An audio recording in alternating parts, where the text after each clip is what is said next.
setelah mengikuti arahan tentunya dari Kepala Kanwil ya, karena dia diangkat sumpah ini kan di kantor Kemenkumham di wilayah DKI, dan arahan itu diberikan oleh Ketua Pak Ibnu Koldun ya, dan ditambahkan juga di sini dia berbicara dan akan membelanya dengan sungguh-sungguh serta akan menjalankan kewajiban yang dibebankan negara kepada saya ya, sebagai warga negara Indonesia dengan tulus dan ikhlas.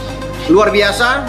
Yakin saudara-saudara akan terus semangat, akan berjuang terus dalam pertandingan yang akan datang, memberi yang terbaik. Saya percaya saudara-saudara akan berbuat yang terbaik yang bisa saudara buat. Yakinlah kalau di dalam hatimu Anda ingin memberi yang terbaik, insya Allah saudara akan berhasil. Jangan pernah ciut, jangan pernah turun semangat. Kalau saudara belum berhasil, bangkit, berbuat yang terbaik, kerahkan yang terbaik. Timnas Indonesia diperkuat Lamine Yamal siap hadapi Jepang di laga krusial. Sepak bola Indonesia kembali mencuri perhatian dunia setelah berbagai spekulasi dan rumor beredar dalam beberapa pekan terakhir. Kabar menggembirakan akhirnya datang Lamine Yamal, salah satu talenta muda terbaik di dunia, resmi bergabung dengan Timnas Indonesia untuk menghadapi Jepang dalam laga krusial kualifikasi Piala Dunia 2026. Langkah ini merupakan bagian dari strategi besar yang dipimpin oleh Ketum PSSI Erick Thohir untuk memperkuat skuad tim Garuda di kancah internasional. Kehadiran Yamal yang sebelumnya menjadi bagian dari timnas Spanyol dan bersinar bersama klub raksasa FC Barcelona menjadi dorongan besar bagi Indonesia dalam menghadapi laga penting ini. Pertemuan melawan Jepang dianggap sebagai salah satu penentu utama bagi nasib Indonesia di kualifikasi Piala Dunia, dan kehadiran pemain muda berbakat ini akan memberi kekuatan signifikan. Lamine Yamal, si bintang muda dari Barcelona. Lamine Yamal adalah salah satu bintang paling bersinar di sepak bola Eropa saat ini. Pada usia yang masih sangat muda, dia sudah mencetak sejarah sebagai salah satu pemain termuda yang tampil untuk FC Barcelona di La Liga Spanyol. Pemain serba bisa ini dikenal karena kecepatan, teknik individu, visi bermain yang luar biasa, serta kemampuan mencetak gol yang mematikan. Tak heran dirinya disebut sebagai calon bintang besar dunia di masa depan. Meski lahir dan besar di Spanyol, Lamine Yamal memiliki darah keturunan Indonesia dari pihak ibunya yang berasal dari Sumatera Barat. Fakta ini menjadi landasan bagi PSSI dan Erick Thohir untuk memulai proses naturalisasi Yamal, yang akhirnya rampung beberapa waktu lalu setelah menjalani berbagai prosedur dan persyaratan hukum yang ketat. Yamal kini resmi menjadi warga negara Indonesia dan siap membela Garuda di kancah internasional. Ambisi besar Erick Thohir membangun timnas yang kompetitif. Erick Thohir telah lama memiliki visi ambisius untuk membawa sepak bola Indonesia ke level internasional yang lebih kompetitif. Salah satu strategi utama yang ditekankan oleh Erick adalah mendatangkan pemain-pemain bertalenta yang memiliki darah keturunan Indonesia, serta pemain naturalisasi yang bisa memberikan dampak instan pada performa tim nasional. Kehadiran Lamine Yamal menjadi bukti konkret dari ambisi tersebut. Erick menyatakan bahwa Yamal bukan hanya sekedar pemain berbakat, tetapi juga representasi dari masa depan sepak bola Indonesia. Erick juga menambahkan bahwa proses naturalisasi Yamal adalah bagian dari rencana jangka panjang untuk membangun skuad yang mampu bersaing di level tertinggi. Persiapan timnas Indonesia melawan Jepang. Jepang dikenal sebagai salah satu kekuatan besar di Asia dengan segudang prestasi di kancah sepak bola internasional, termasuk beberapa kali tampil di Piala Dunia. Pertemuan antara Indonesia dan Jepang nanti akan menjadi tujuan berat bagi skuad Garuda. Namun dengan kehadiran Lamine Yamal, timnas Indonesia memiliki senjata baru yang diharapkan mampu mengejutkan lawan.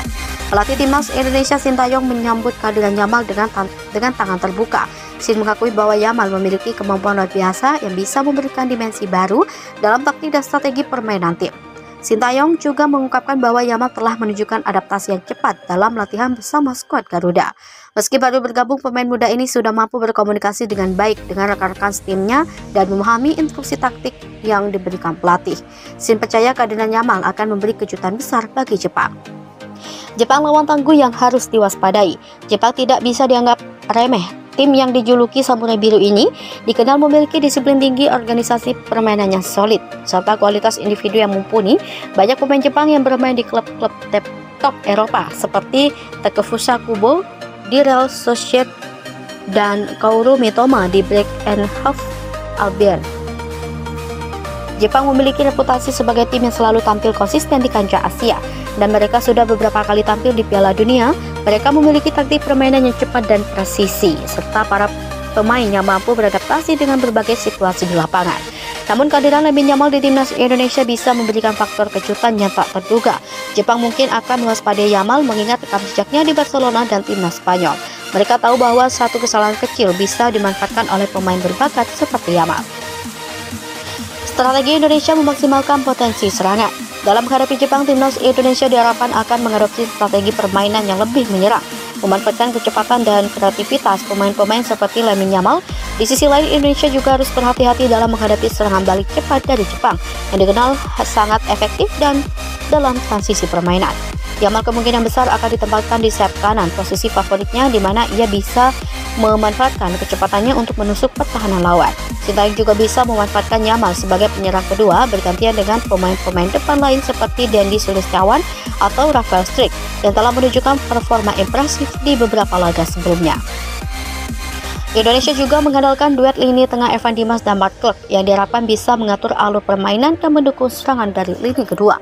Dengan koordinasi yang baik antara lini tengah dan serangan, timnas Indonesia bisa mengejutkan Jepang dengan permainan cepat dan penuh determinasi. Dampak besar bagi sepak bola Indonesia. Bergabungnya Lamine Yamal ke timnas Indonesia tidak hanya berdampak langsung pada pertandingan melawan Jepang, tetapi juga masa depan sepak bola nasional secara keseluruhan. Kehadiran pemain muda dengan kualitas seperti Yamal akan memberi inspiratif bagi banyak pemain muda di Indonesia lainnya. Mereka akan melihat bahwa dengan kerja keras dan dedikasi, mereka juga bisa mencapai level internasional. Erick Thohir telah menekankan pentingnya membangun fondasi sepak bola yang kuat di Indonesia dan mendatangkan pemain-pemain bertalenta dari luar negeri yang memiliki darah Indonesia adalah salah satu caranya. Kehadiran Yamal juga akan meningkatkan ekspor internasional bagi sepak bola Indonesia, membuka peluang bagi pemain-pemain muda Indonesia untuk mendapatkan perhatian dari klub-klub besar di luar negeri. Tanggapan Lamine Yamal, "Saya bangga bisa membela Indonesia." Dalam pernyataan resminya, Lamine Yamal menyatakan kebanggaannya bisa menjadi bagian dari timnas Indonesia. Yamal juga menambahkan bahwa dirinya merasa disambut dengan sangat baik oleh para pemain dan staf pelatih timnas Indonesia. Penutup, pertandingan melawan Jepang akan menjadi ujian besar bagi timnas Indonesia, tetapi dengan kehadiran Lamine Yamal, harapan dan semangat baru membara di dalam skuad Garuda. Dengan talenta yang dimilikinya, Yamal siap membawa Indonesia ke level yang lebih tinggi dan siapa tahu, mungkin saja memberi kejutan besar di kancah sepak bola internasional.